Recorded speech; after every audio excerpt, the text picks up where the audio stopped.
Very good afternoon to everyone. And thank you, Dr. Chitralekha, and thank you, AIOS, for this platform. So my topic is neovascular glaucoma, early diagnosis, a stitch in time saves 9. So we all know that neovascular glaucoma is the most aggressive form of secondary glaucomas and is characterized by growth of new fragile vessels on the surface of iris and angle as a consequence to a known systemic or ocular disease. This glaucoma is often rapid in onset and refractory to treatment, causing vision loss and intractable pain for the patient. Historically, in 1871, this disease was known as glaucoma hemorrhagicum apoplecticum because of the intense etiology, the symptomatology, and the hyphema associated with the disease. And later on in 1906, courts reported the presence of NVI histologically in CRBO patients, and later on, Chalice described NVI in DR patients also. So the management of neovascularization or neovascular glaucoma has come a long way from the time when enucleation used to be the only treatment and to the current time when we know that with careful monitoring of high-risk patients and a diagnosis at early stage, we can prevent the disease from happening or treat it. Of the different causes of neovascular glaucoma, the most important ones are the diseases that cause retinal ischemia, especially the diabetic retinopathy, central retinal vein occlusion, the hemiretinal vein occlusion, CRAO, chronic retinal detachment, and other diseases. Then inflammatory diseases, including chronic uveitis, then tumors of the eye, and some surgical or medical therapy, especially a radiotherapy done in eyes, and extraocular causes like carotid artery obstructive disease or ocular ischemic syndrome. So the pathogenesis was first described by Michelson, who pointed out that the ischemic retina signals release of vasoproliferative factors, and vascular endothelial growth factor is the most important of these factors, and this causes the induction of the entire signal transduction pathway. High levels of VEGF have been identified in the aqueous humor of patients with rubeosis and NVG. So this ischemia of the retina or hypoxia, this causes release of pro-angiogenic factors, and VEGF being the most important of these factors. This VEGF diffuses to the anterior segment and induces new vessel formation on the iris and in the angle. And this, along with the other pro-angiogenic factors like IGF-1 and 2, FGF, or platelet-derived growth factors and the transforming growth factor, they cause proliferation of fibroblasts. So these two combine and make a fibrovascular membrane, which later on contracts and causes the closure of the angle by synechial formation. So the different stages of neovascular glaucoma are, the stage 1 is rubeosis. Here you can see new vessels which appear as a small vascular tufts, especially at the pupillary margin and also in the at the root of the iris. These small vessels or buds from the capillaries and venules, they grow towards the surface of the iris, and then they start growing and branching. They arborize in an irregular fashion, unlike the normal iris vessels, which are radially arranged and they have thick walls. While these vessels, they leak and they can cause hyphema also. So at this stage, the IOP is normal and the angles are open. The second stage is the secondary open angle glaucoma stage.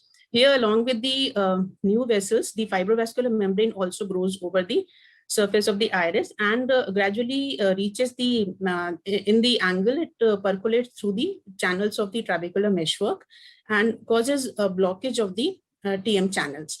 This causes a reduction in the aqueous outflow and the IOP starts rising in these patients. Finally, the angle closure glaucoma stage. Here, the contracture of fibrovascular membrane has occurred and the patient gets, the angles are totally closed or zipped up, and the pressures are very high, and the eye, the patient is in severe pain and the eye is inflamed.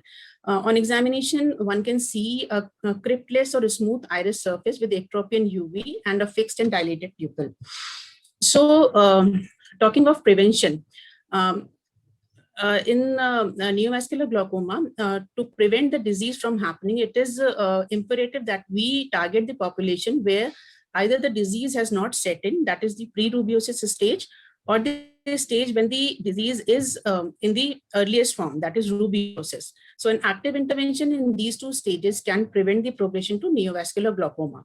And at this stage, the treatment that is offered by doctors is pan-retinal photocoagulation, depending upon the extent of rubeosis and the posterior segment ischemia, with or without an intravitreal anti-VEGF injection. However, in the secondary open angle glaucoma stage, a PRP and intravitreal anti-VEGF injections can cause reversal of neovascularization and delay the need for glaucoma surgery. In the last stage, that is secondary angle closure glaucoma, there is no role of prevention. So it is an interdisciplinary approach and teamwork, including the physician and the retina and the glaucoma specialist. Now, the management involves an early diagnosis, taking a meticulous history, a good clinical examination and investigations, control of systemic diseases responsible for the this retinal ischemia and neovascularization, control of retinal ischemia with the help of pan-retinal photocoagulation and anti-VEGF injections, control of intraocular pressure if it starts rising with the help of anti-glaucoma drugs, and steroids and cycloplegics for inflammation. The importance of a good ocular examination, a comprehensive eye examination, cannot be overemphasized. As many of our colleagues in peripheral areas, they do not have access to sophisticated equipments, and they have to rely totally upon their clinical acumen. It has been seen that neovascularization of the angle can be present even without an evidence of NVI. So gonioscopy is crucial in these patients and should be repeated regularly.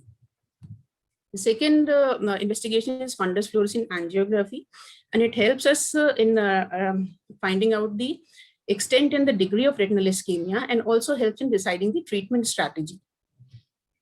Then in patients where clinically NVI is not demonstrated, or patients who have a pigmented iris, one can do iris fluorescein angiography or angle fluorescein angiography to see or check for any aberrant new vessels that leak fluorescein. Other investigations that may be needed are a B-scan ultrasonography when the media is not clear, a UBM for tumors of the ciliary body, especially in young patients with the neovascularization. Then ERG or the electroretinogram. This represents the mass electric response of retina and measures the degree of retinal ischemia. So this ERG was one of the 4 factors that was described by Hare et al. And this is used for differentiation of ischemic from non-ischemic central retinal vein occlusion during the early and acute phase of the disease. Along with the ERG, RAPD of more than 0.9 log units and peripheral visual field defects and a visual acuity of less than 20/200 were thought to be having high sensitivity and specificity for development of ischemic CRVO. So another new test is OCT angiography, which is a non-invasive tool and is quite helpful in early detection of anterior segment neovascularization and follow-up, especially in patients who have fluorescein allergy. So a good systemic workup needs to be done, and an examination by a physician, diabetologist, cardiologist, or immunologist as and when required. So coming to some of the clinical conditions, the most commonly associated conditions with neovascular glaucoma, the PDR,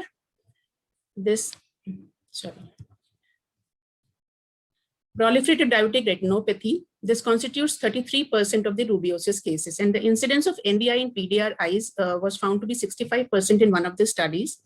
A higher incidence was seen after a pars plana vitrectomy, lensectomy, or a cataract surgery, and after a PCR, detached retina. So similarly, CRVO doesn't need any special tests, and one can find out clinically. The diagnosis can be made. The ocular ischemic syndrome is one disease which is frequently misdiagnosed or remains undiagnosed, although it constitutes around 13% cases of NVG. And patient presents with variable symptoms, including ocular pain and attack of transient monocular blindness or TIAs without any other main symptoms.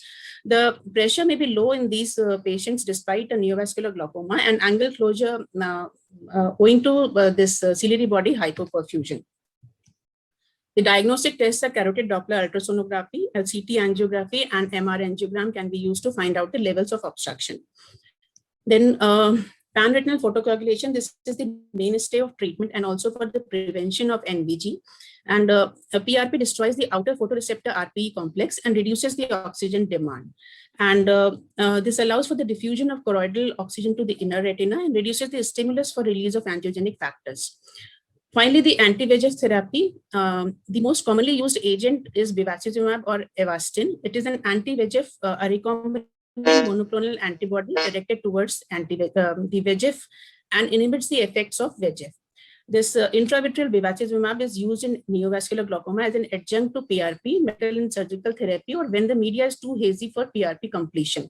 It can be used intracameral also in a dose of 1.25 milligram in 0.05 ml to cause regression of neovascularization before a surgical intervention, but has a short life. Finally, the take-home message is a high index of suspicion is required for an early diagnosis of neovascular glaucoma. An absence of NVI doesn't mean absence of NVA. And NVG in eyes without an identifiable reason, or NVI in markedly asymmetric PDR and low IOP, and NVI persisting even after PRP, one should suspect ocular ischemic syndrome also. Then watch closely for patients after cataract surgery, PCR intraoperatively in vitrectomy, post-vitrectomy eyes, and after YAG laser capsulotomy, as they are at high risk of developing neovascular glaucoma. And finally, a vigilant eye can save another eye from blindness. Thank you.